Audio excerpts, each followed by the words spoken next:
Tere tulemast kuulama Ära Närtsi podcasti. Mina olen Lisette ja täna on mul saatekülaliseks Ülle. Tere Ülle. Tere Lisette. Kuidas siis aiandushooaeg Juhani Puukoolis on alanud? Ma tänan küsimast. Aiandushooaeg kerib tuure. Kuigi väljas on paks lumi, oleme vaikselt samm-sammu haaval hakanud astuma välja sellest tohututest külmadest miinuskraadidest, mis on aiandusele kas head või halvad, seda me veel täpselt ei tea, sest kevad alles näitab seda, aga Puukoolis on hooaeg täiega käima läinud, meil poogitakse viljapuid, meil istutatakse suvililli, nii et töö käib. Aga kas te jäälilledega ka tegelete või?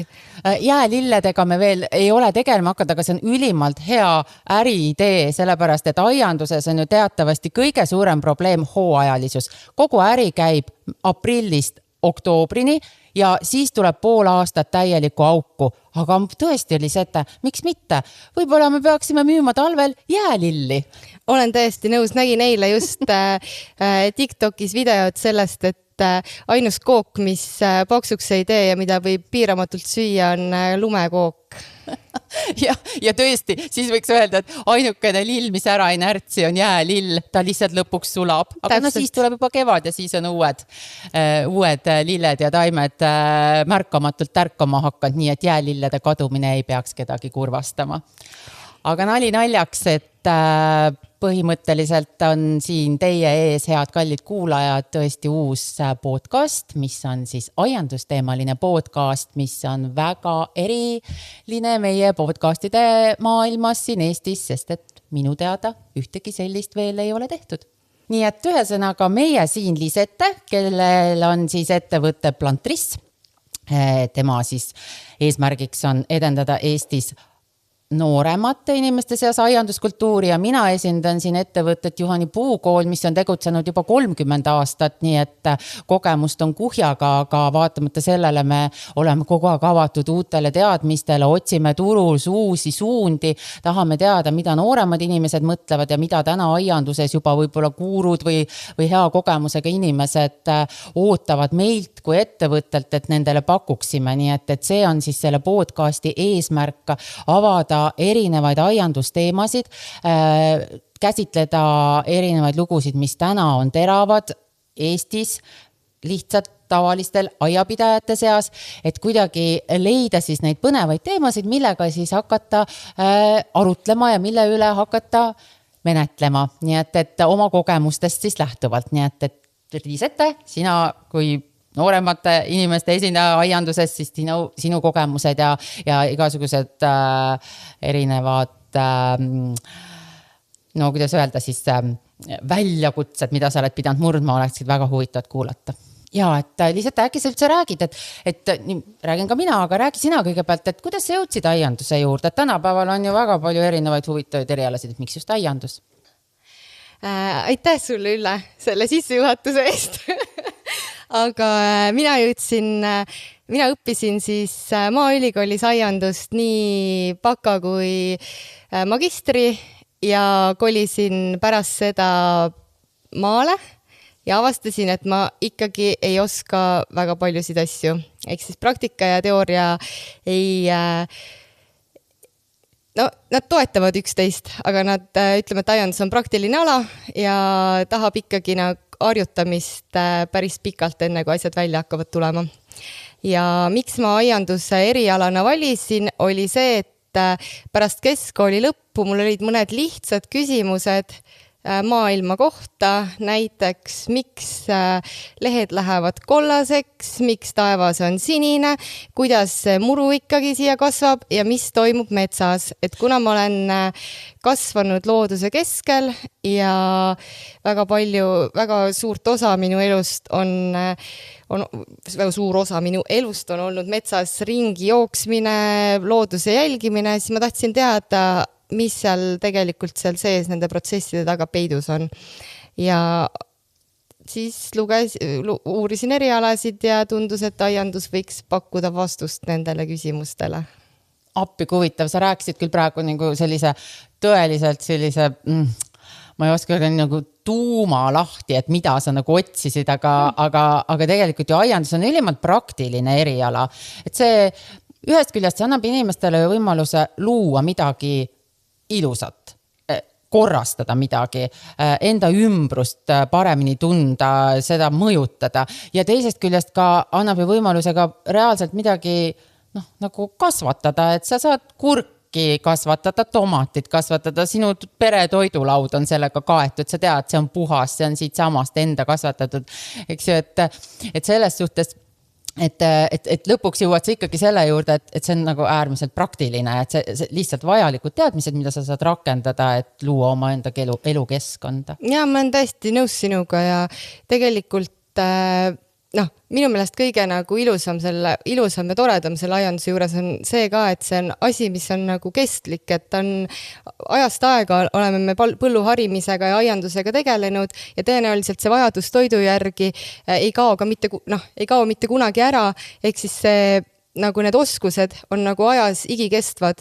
Aga kui nüüd ütleme kuulajad, kes meid kuulavad, et neid kindlasti väga huvitab, et mis see täpne eriala oli, mida sa õppisid Maaülikoolis? Oligi aiandus. Kunagi oli see siis põllumajandusülikoolis nime all agronoomia ja mingi aeg see löödi lahku ja tekkis põllumajandus ja aiandus eraldi, et kuigi meil oli ülikoolis ka väga palju oli aianduse aineid, väga palju oli põllumajandusaineid samuti, et see ikkagi hõlmab nagu looduskeskkonda või ütleme, et kultiveeritud looduskeskkonda tervikuna ja hästi palju, aga ütleme, et Maaülikoolis see on ikkagi akadeemiline haridus, sul jääb puudu praktikast kindlasti ja praegusel hetkel viimased 5 aastat ma olen siis võtnud Maaülikooli noori suveks enda juurde, et just pakkuda neile võimalikult mitmekesist praktika kohta, et nad saaksid, et nende praktika ei koosneks ainult ühekülgsetest töödest, vaid aiandus on väga lai valdkond,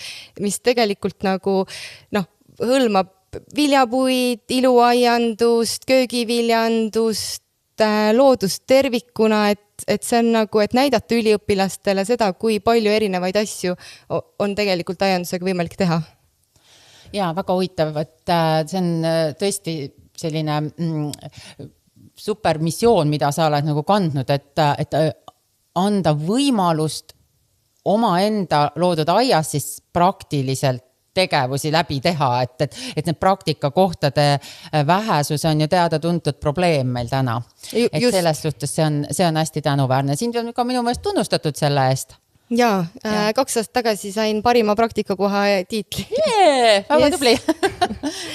Aga Ülle, kuidas sina oled ju ka aiandust õppinud? Kuidas sina aianduse juurde jõudsid?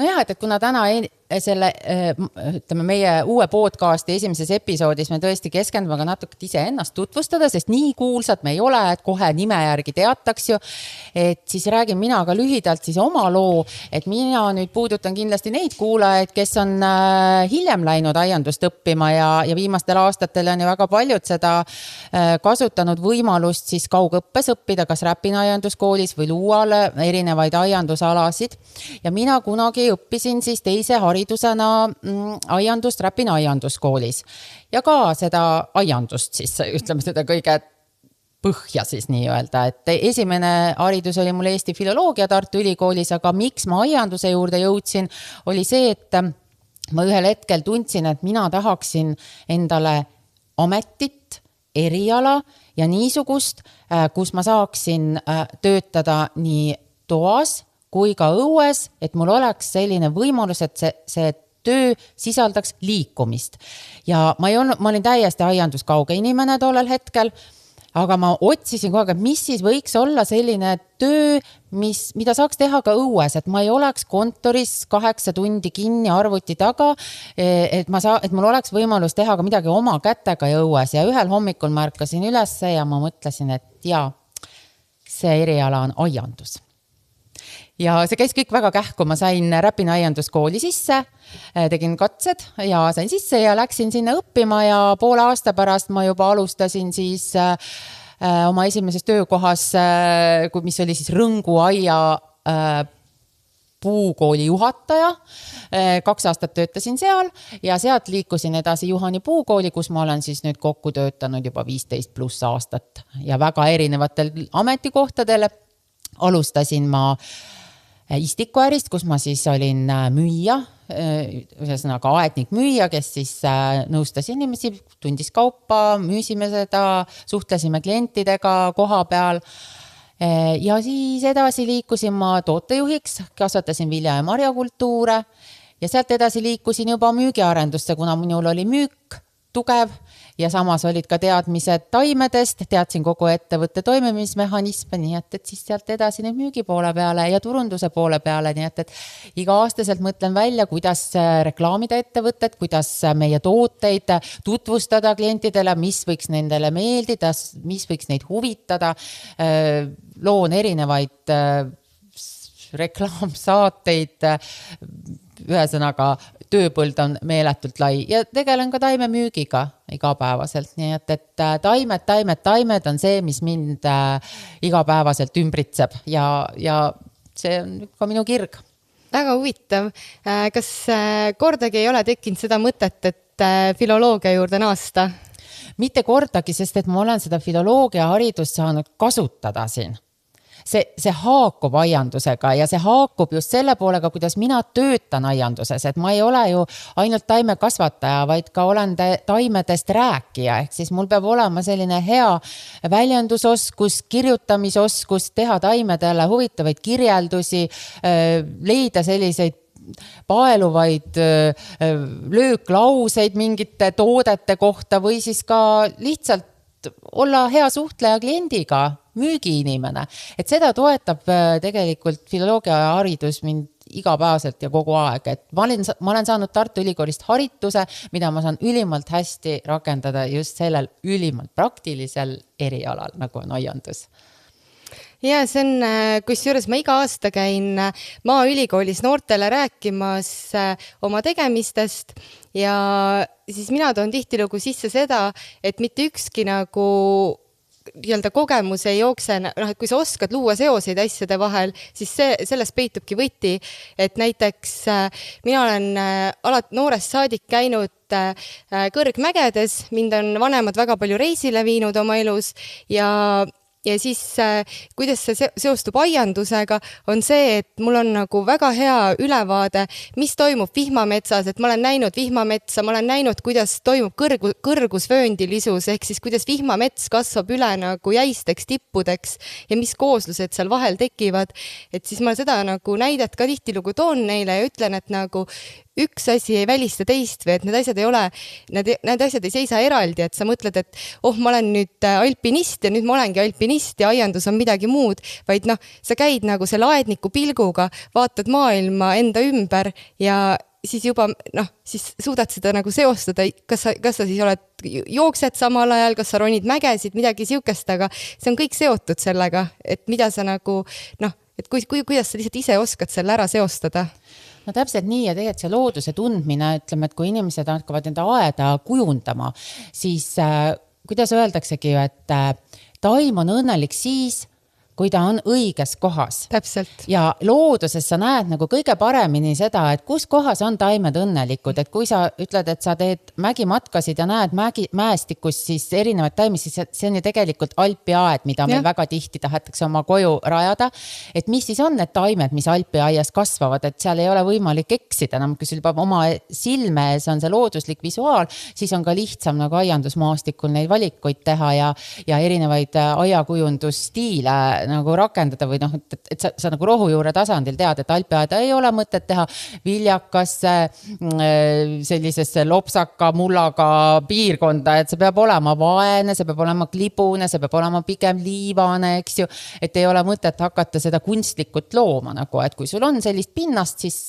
juba rakendad seda, et ehk siis kõik see, mida sa enda ümber näed juba lapsest saadik, et seda on võimalik aianduses nagu rakendada, aga siiski on ikkagi sellised kindlad teadmised, mida tuleb juurde ka õppida, et sellest ainult ei piisa, et ma olen selline tubli korralik loodusvaatleja ja siis ma juba tean, kuidas aianduses toimetada, et on ikkagi mingisugused sellised koolitõed ka, mida peab nagu rohujuure tasandil siiski teadma, mida õpetatakse siis erinevates aianduskoolides. Ja täiesti nõus ja kas või see, et pilk loodusele muutub kohe, kui sul on teadmised, et kui sa oskad nagu defineerida seda loodust ja anda sellele nimed, et sa tead, mis puudega on tegu, sa oskad juba jälgida, et ahah, need kukeharjad kasvavad siin Alpi aasal, siin on tüümian pugenud kuskile kivi alla, et sa oskadki seda loodust nagu näha juba selle pilguga, et panna neile nagu sildid juurde, kus kasvab, mis asi see on, mis siin kasvab.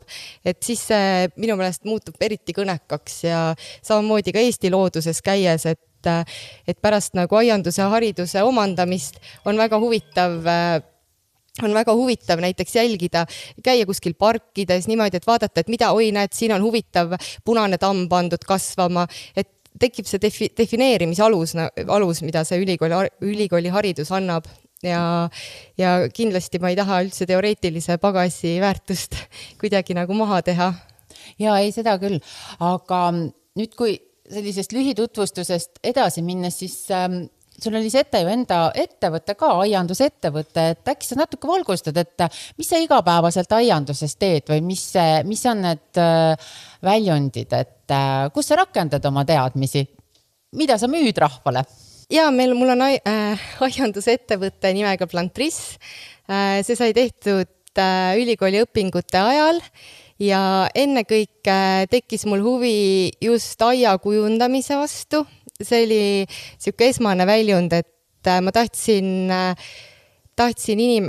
mängida kooslustega, et kunst ja disain on mind samuti alati väga huvitanud ja siis lillede kirevad õied, lehekujud, mustrid, kuidas neid kombineerida, see tundus väga huvitav mõttemäng, et mõni lahendab sudokusid, nagu minu jaoks oli nagu sudokude lahendamine, et kuidas nagu võtta ette mingi vorm ja kuidas nagu lahendada see, et ta alati õitseks, et kõrgused oleks paigas ja et värvid oleks kas siis harmoonilised või siis natuke krutskit mingit kontrasti sisse visata, et need nagu mõttemängud kooslustega mulle väga meeldisid, et sellest sai nagu see ettevõtluse idee alguse, aga siis kuna see on üsna tuim töö arvutis, siis ma sain aru ka, et tegelikult liikumine on väga oluline ja tänaseks lisaks siis planeerimisele me teeme ka teostusi, et teeme elupuhekke, istutame neid samu plaani peale pandud taimi, et näha seda. Ühesõnaga, ma segan vahele selles mõttes, et sinu töö on siis, et sa lood aiakujundusplaane ja ka rajad aedu. Täpselt nii. See on, ütleme, et see on meil nagu põhivaldkond suvisel perioodil, et aga nagu juba eespool sai mainitud, siis aiandus on hooajaline. Minu teine väga suur kirg on olnud toataimed. Et see on väga selles mõttes eriline, et enamasti aianduses lähevad ikkagi see, et õuealale, et kõik see, mis õues, et see on nagu, aga toataim, et see kuidagi on nagu väga selline botaanikaaia teema ainult, et kes botaanikaaeda liiguvad, need nagu toataimedega tegelevad, aga kuidas sa toataimedega, mismoodi see igapäevaselt see toataime äri siis nagu välja näeb? Just, nii nagu sina ütlesid, et kui sina läksid aiandust õppima, et sa ei olnud nagu, sul ei olnud õrna aimugi, mis asi see aiandus on, siis kui mina läksin aiandust õppima, siis mina suuresti arvasin, et see ongi toataimede kasvatamine. Lihtsalt nagu, ja kohe esimeses kontaktloengus sai selgeks, et päris nagu ühtegi toataime me siin küll ei õpi, et seda võite ise õppida, kui tahate. Aga mulle ikkagi hakkas, ilmselt see on ka seotud nende reisidega vihmametsa, et näed mingid suuri mingid liaane või mingid monsterasid, filodendroneid ja tahaks seda, samuti seda defineerimise alust, et millega on tegu ja see valdkond hakkas mind lihtsalt huvitama ja siis see on ka asi, mida sa saad aastaringselt teha, et muidu nagu näpud sügelevad talvel, tahaks hirmsasti midagi kasvatada, teha rohelist enda ümber ja siis see toataim tundus nagu hea mõte. Aga mis see siis selle toataimega selles mõttes, et meie jaoks on Juhanipuukoolis on ju kogu aeg see talvine periood, et see on esiteks selline vaikne, jõulukuused seal korraks käivad läbi, meil siis ikka jaanuar on väga vaikne, aga kuidas siis toataimed, kas see siis reaalselt nagu, kas see nagu turul on nõudlus toataime siis istutamise järele või käid kellegi kodus kasvatamas toataimi? Jah ja ei. Siin oli mitu küsimust kohe, et ma ei käi kellegi, ma otseselt ei käi kellegi kodus kasvatamas toataime, aga me paneme õla alla, kui on vaja seda toataime ümber istutada. enamasti me teeme seda kontorites, me teeme samamoodi nagu ma teen suvel planeerin väliistutusi, siis järjest rohkem on moes rohelisemad töökeskkonnad, ehk siis me teeme samuti kontoriplaani, mis toataimed, kus võiksid kasvada, samuti toataime puhul ülioluline on leida see õige koht. Taim on õnnelik, kui ta on õige koha peal. Mis on kontori valgustingimused, mis on seal õhuniiskus, kui palju selle eest, kes hakkab selle eest hoolt kandma ja vastavalt sellele me siis teeme omapoolsed soovitused, mida me siis soovitaksime kontoris panna ja siis kui see nagu kontorile sobib, siis toome neile taimed kohale ja pakume ka hooldusteenust. Selles mõttes on see hästi kompleksne. Ma kujutan ette, et sellele on küll nagu päris suur nõudlus selles mõttes, et sellise kontori teemal, et kontorites on ju inimesed, kes on enamasti taimevõõrad, tegelevad mingite oma äridega, asjadega, siis käib koristaja seal, kes ilmselt ka ei tea midagi taimedest, aga siis tuleb neile plantriss, kes siis teab taimedest ja siis hoolitseb nende taimedest, vahetab neid välja, täiendab ja nii edasi, et tõesti selline uus selline nagu ütleme, mugavusteenus lisaks koristamisele on ka veel taimehaldjas sul kodus, et väga äge idee. Et see on jah, kuidagi nii suur kirg on selle rohelise maailmaga tegeleda, et siis see toataim pakub nagu väga head väljundit talveperioodiks ja toataimed on ka, see on ka huvitav väljakutse, et toataimega sa pead natukene rohkem võib-olla dialoogi astume kui väljas kasvava taimega, et toataimi sul on tihtilugu vähem kui see, mida sa nagu peendra peal kasvatad ja nad on rohkem nagu sõltuvad sinust, sest nad on väikesesse potti pakitud ja kõik, mis seal toimub, sõltub ainult sinust ja nendest tingimustest, mis seal potis on.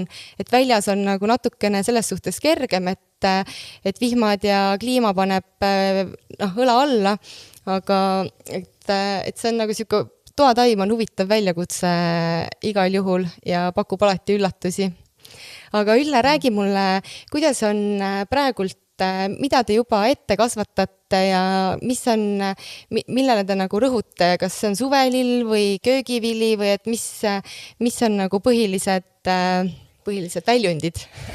Ei millele me rõhume? Meie praegu, kui rääkida, et mis siis aiandusettevõttes toimub, et me võime kõik mõelda, et mis inimestel kodus aedades toimub, et mitte midagi, lumi on maas ja vaadatakse igatsevalt aknast välja. Siis aiandusettevõttes tegelikult töö käib, et põhiline, ütleme, tähtsamaid töid, mida aiandusettevõttes veebruaris tehakse, on siis pookimine. See on selline hästi müstiline tegevus, mida tihti, kui ma nagu klientidega rääkin või aiandushuvilistega, siis alati see pookimine on nagu mingisugune klass kõrgem, et me kõik istutada oskame ja nagu taimi valida ja tagasi lõigata ja siuksed asju, aga et kuidas ikkagi nagu teha sellist pookimist, mis tundub ju, et see on ju tegelikult nagu kirurgi töö. Et ehk siis toimub selline operatsioon päevast päeva keegi opereerib midagi terava noaga ja see on hästi steriilne, väga puhastes tingimustes. Et nii see tõesti ongi, et praegu meil on siis põhiline tegevus viljapuude paljundamine ehk siis pookimismeetodil. See on siis ainukene meetod, kuidas on võimalik paljundada sorte. Et kui me räägime, et miks ei saa lihtsalt võtta õuna seest seemet, pista seda mulda ja sealt tulebki siis see õunapuu, mida me ootame, aga tegelikult probleem ongi selles, et ei tule, vaid sealt tuleb juba mingisugune järgmiste omadustega õunasort.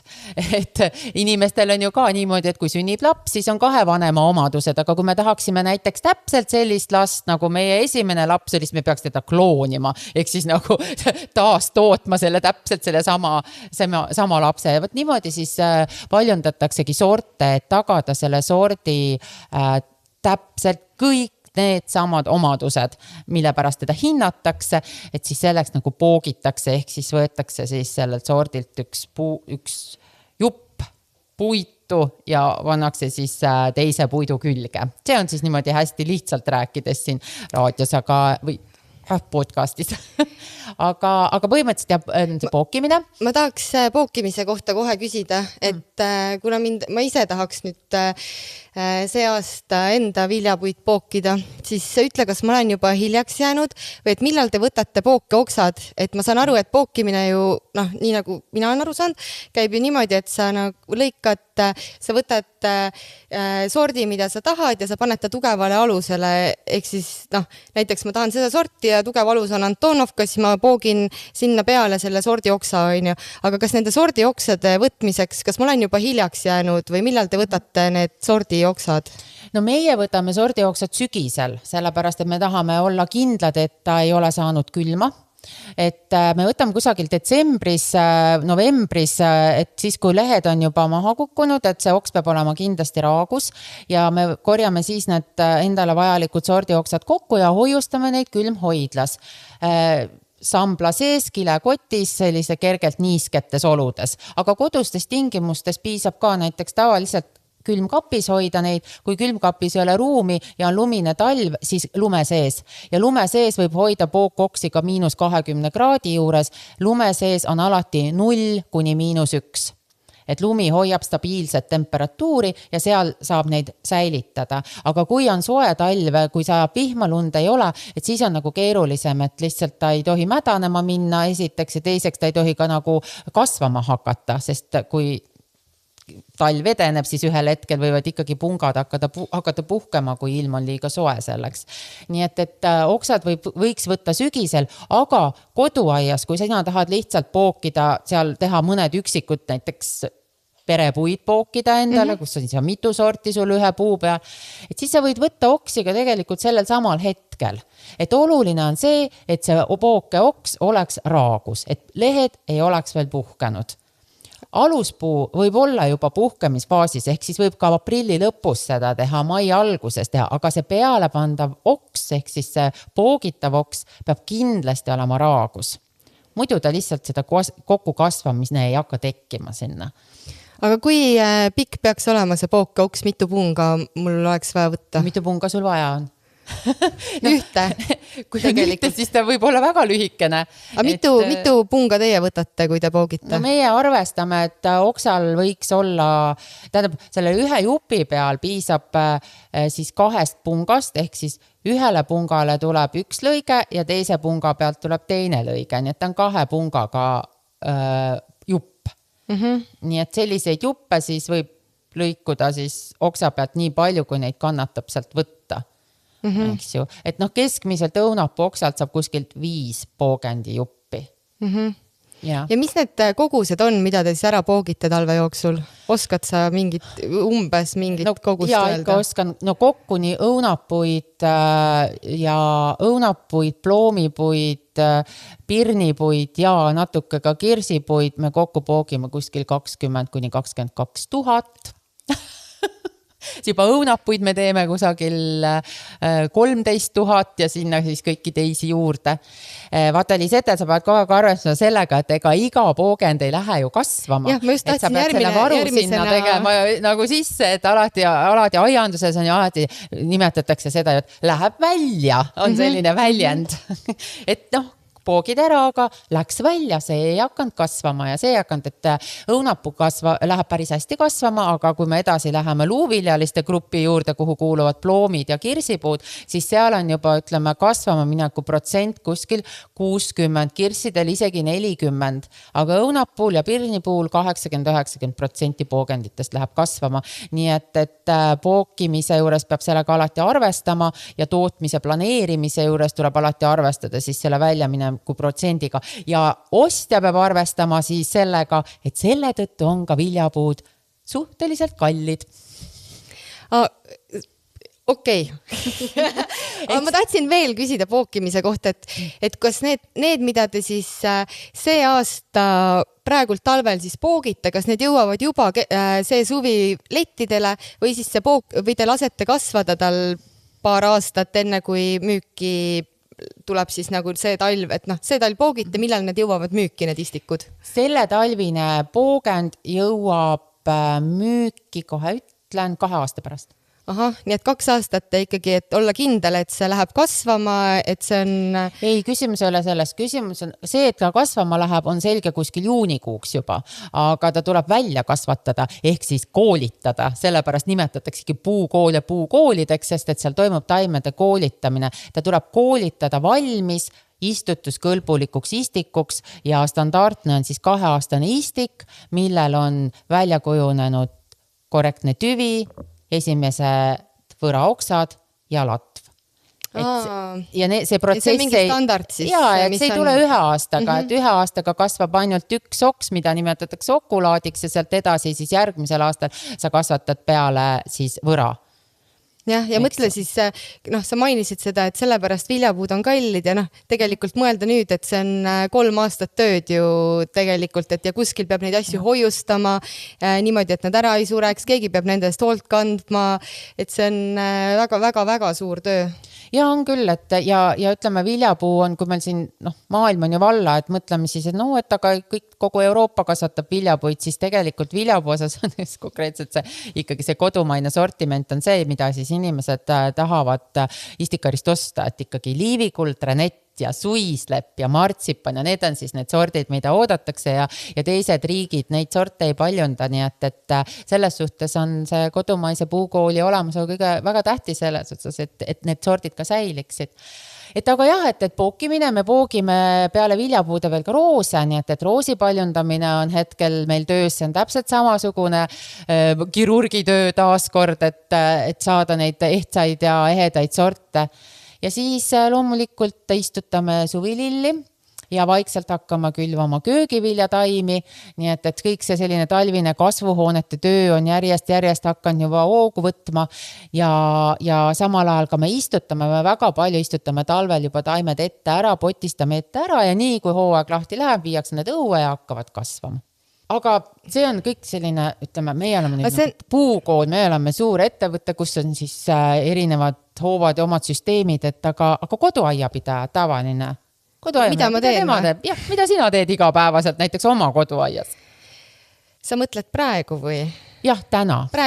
Täna ma vaatan jäälilli akna taga ja ootan kannatamatult, et kevad tuleks. Ja siis ma tegelen seemnete külvamise, pikeerimise ja ette kasvatamisega. See on kõik väga tubli, aga sa ei ole mõelnud viljapuude lõikamise peale juba. Tead, tegelikult, kui ma nüüd, nii. Praegult meil on kohe tulemas märtsikuu. Esimesed külvid ma tegin juba jaanuari lõpus.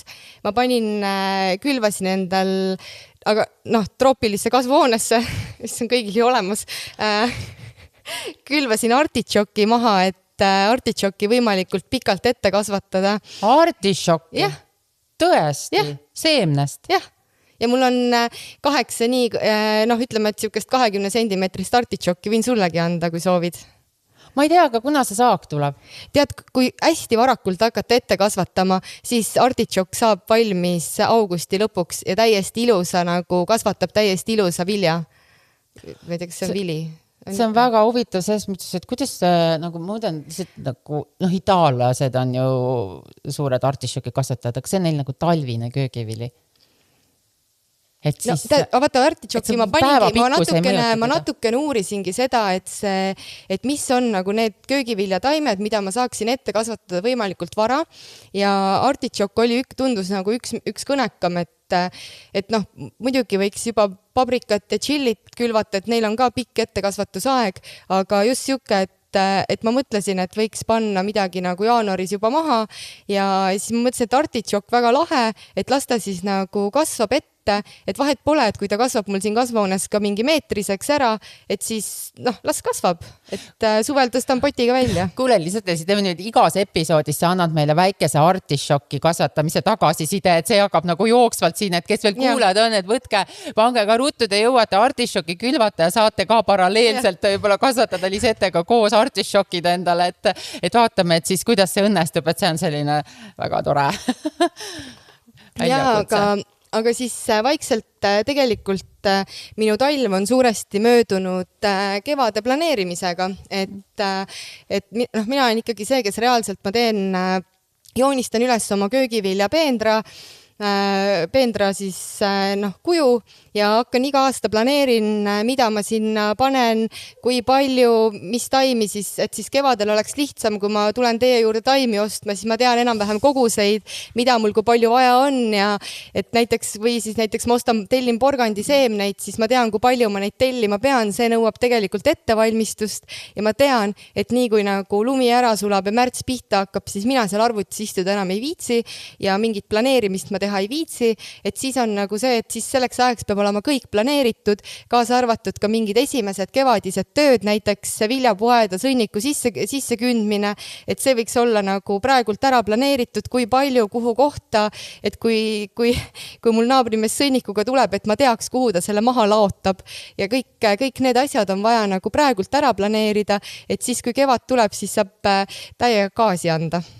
Ja, see on õige märksõna, et see planeerimine just nimelt, et talv ongi selle jaoks, et meie näiteks oleme ka oma klientidele nagu andnud sellise vihje alati, et meie kodulehekülg on näiteks selline koht, kus sa saad nagu teha oma unistusi ja plaane ja mõelda, et on võimalik seal mängida erinevate taimedega, vaadata, mida me pakume, mis on tulemas, et me kunagi talveks näiteks ei võta oma sortimenti kodulehelt maha just selle tõttu, et oleksid kõik asjad üleval, need fotod, need kirjeldused, need jutud, et inimesed saaksid tegeleda planeerimisega. Just üle, ja tead, see on tohutult tänuväärne, sest mina iga talv kasutan väga palju teie kodulehte ja just see, et näiteks ma mõtlen, et ma tahaks natukene niisugust nagu ajutööd teha, võtan oma mingi lillepeendra jupi jälle ette, joonistan selle ülesse ja siis koostan teie piltidest tegelikult kollaaži ja teil on enamasti pilt õiest või taimest, kui ta on õitsas faasis ja sealt saab väga hea ülevaate, nagu paned nad kollaažina üksteise kõrvale, mis omavahel sobib, paned sinna juurde õitsemisajad, kõik saab teie koduleheküljelt kõrgused, õitsemisajad ja ka kirjelduse, et kuhu ta sobib, kas liivasele alale, kas niiskesse varjulisse kohta, et põhiliselt nagu ütleme, et neid pilte ja asju võib ka muudelt kodulehekülgedelt võtta, aga see on kõige parem andmebaas, on teie kodulehe andmebaas ja seda ma olen juba aastaid kasutanud talviseks planeerimiseks. Väga tore kuulda. Aga kuidas sa nagu ise tunnetad, ütleme nüüd seda aiandusmaastikku ja kus me nüüd hakkame nagu üldse siis arutama lahti seda teemasid, et mis sinu arvates on nagu täna sellised kuumad teemad või kui me mõtleme näiteks eelmise aasta peale, et kui sul tuleb mingi 3 teemat meelde, mis olid nagu tõesti sellised kirgi kütvad või kuidagi nagu mis kõnetasid või millele otsiti vastuseid. Just. Ütle veel kord. Teeteod. Hispaania teeteod, eks ju. Ja, et selle me kindlasti võtame endal teemaks. Kutsume siia võib-olla, kui me leiame ka mõne inimese veel rääkima täpsemalt sellest, et kuidas siis hakkama saada nende kurja kuulutavate teetegudega. Muidugi sa oled kuulnud, et praegu loodetakse väga külmale talvele, et äkki see hävitas ära kõik need teeteod. Mis sa arvad?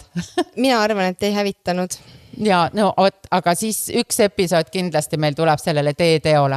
Minule tuli jällegi meelde see, et me oleme hästi palju kuulnud sellisest sõnast nagu elurikkus.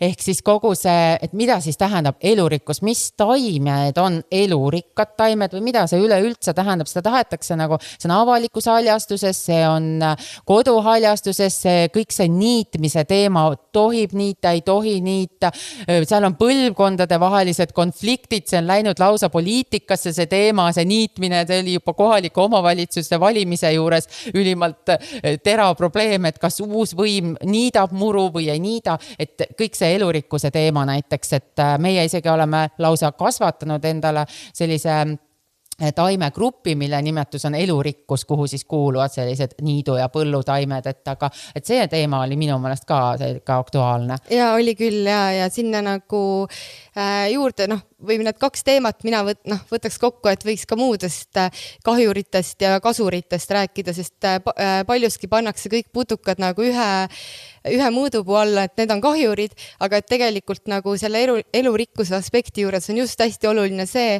et kui me nagu liiga palju niidame, siis tegelikult me hävitame ära neid putukaid, kes tegelikult sööksid halbu putukaid, kui liigitada asju nagu headeks ja halbadeks, et kõigil on oma koht ökosüsteemis, aga et mil määral nagu inimene siis sellesse sekkuma peaks.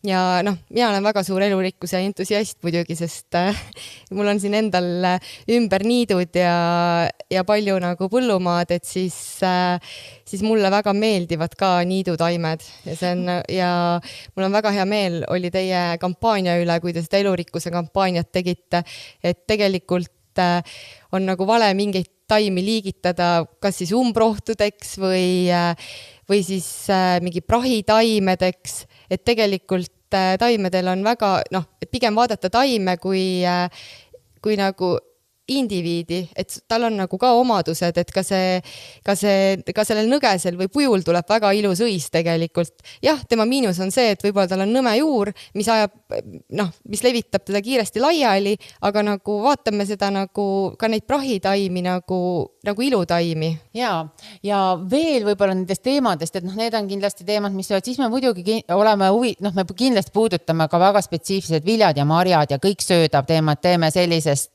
teemad konkreetse episoodi, sest et see on see, mis on ikkagi täna väga tähtis, et see oma enda kasvatatud toidulaud, et see on olnud minu meelest viimased 5 aastat hästi aktuaalne ja see tegelikult aina kasvab ikkagi, et sellel ma ei näe sellist taandumise märki, kui siin näiteks muru on taanduv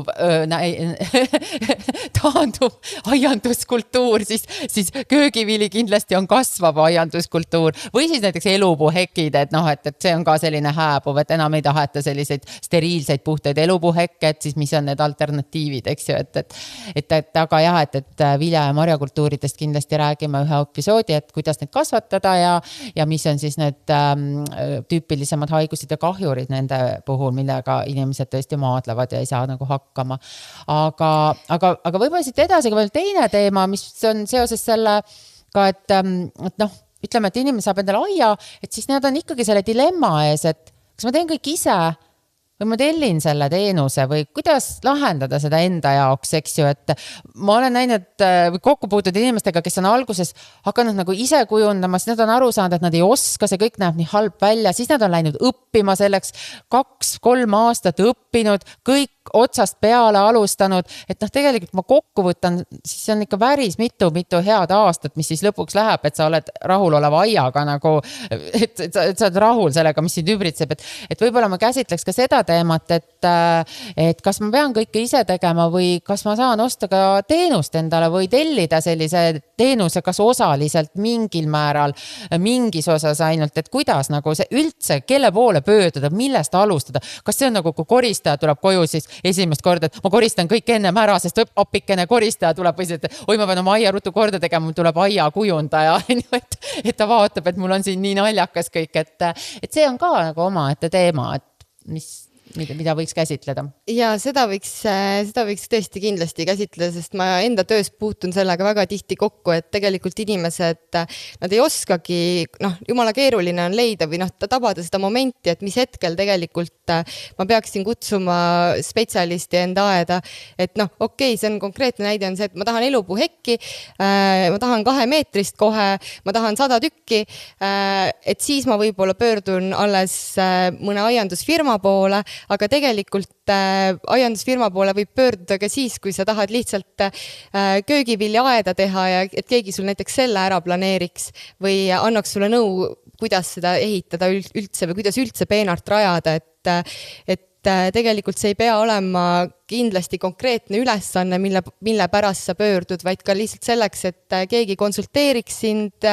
keegi aitaks sind üle mingitest surnud punktidest, et seda ma kuulen hästi palju, et nagu oi, oleks me teadnud, et te sellega ka tegelete, oleks varem teid juba kaasanud.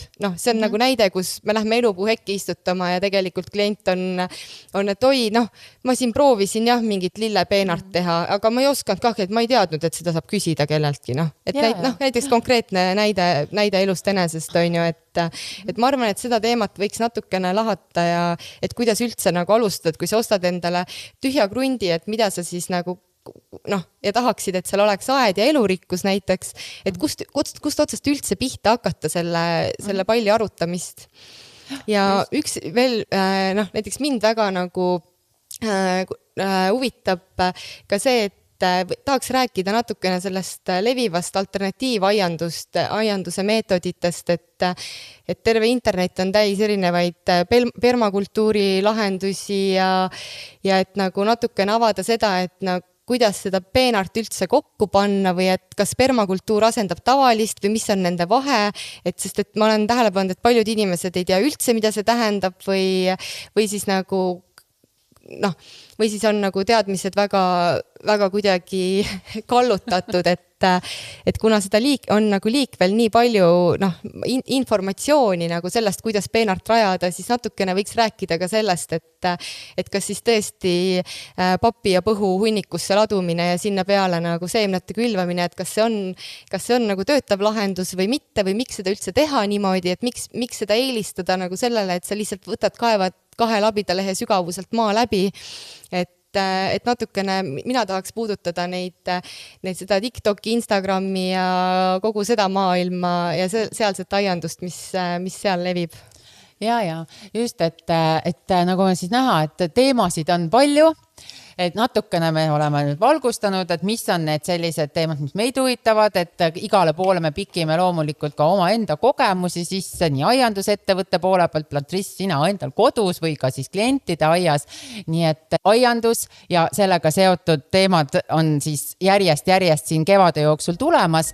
Kuulake meid, jälgige meid ja istutades oled sa õnnelik.